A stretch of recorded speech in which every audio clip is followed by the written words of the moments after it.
My name is Erik Gordon, and I own Carabiner Coffee. It's a coffee shop that I run out of my van around the country.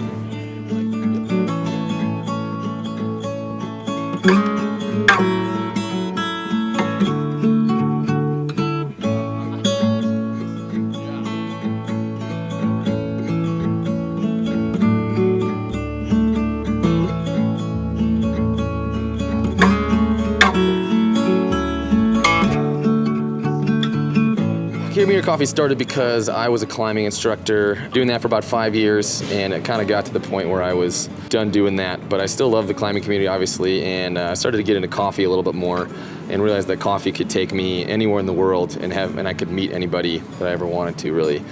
So I figured if I could be the coffee guy for the climbing community, I would love to do that. I was looking to downsize life and really simplify things and start to travel more and climb.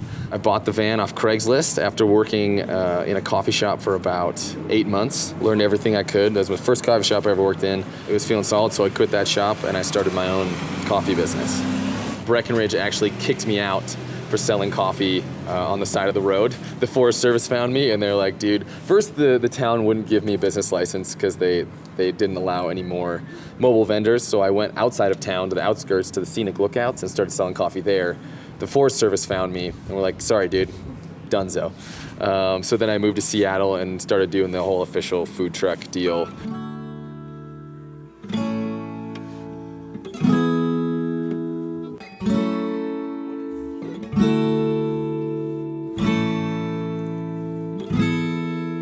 Welcome to Old Blue. This is the van that I live in and I tour the country with and sell coffee. This is obviously the living room and the coffee making area. This whole rig is solar powered, so I've got like a panel up top. Goal Zero makes all this happen. So all the coffee making stuff, the sound system, got like a little home theater system kind of tucked away in here. So that makes it really nice to listen to music. I usually have just a water jug in here under there. I have a coffee grinder, an electric kettle that I make pour-overs and AeroPress with. When I'm just chilling, this is the setup in here. I usually have a cooler that I'm like sitting right here on and serving coffee on a table, but when I'm not, it's kind of folded out like this. A few pillows, I always make sure I have the uke, because if you're gonna be on the road, you gotta sing about it for sure. When I'm sleeping, I actually developed this where the back of this pops out, lays right here, so this entire area becomes a bed. Currently, this is where all the clothes are stored in here whenever I'm on tour. Cooking, to be honest, I do have like a jet boil and a double burner Coleman, but most of the time I will just pull up to a grocery store, get some groceries, and eat right in the parking lot of the grocery store, just because I'm usually either traveling or like about to go camping for a week, and I'm just like, it'd be nice to just like eat in the van. So sometimes I do that. Other times there's a little table, as you'll see in the back of the van there, that I like to set up the whole kitchen situation. But in the winters, you're just in here, you know, sipping coffee and eating soup and stuff, for sure. One day I was selling coffee and this guy, he hands me this little tag and it says, "The universe has a message for you, I love you."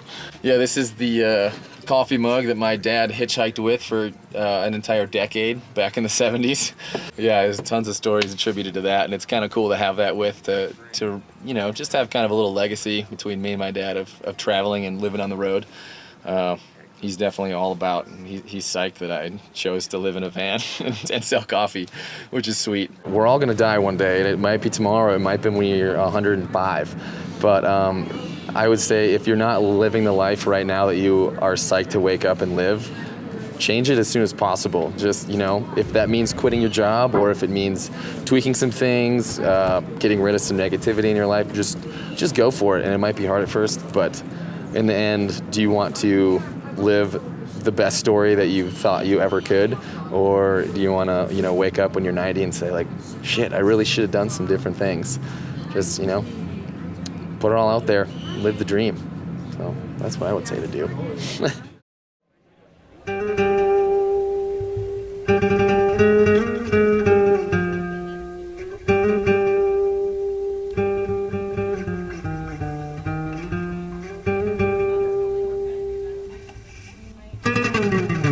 There's a lot of things wrong with the van, as there are with these old vans.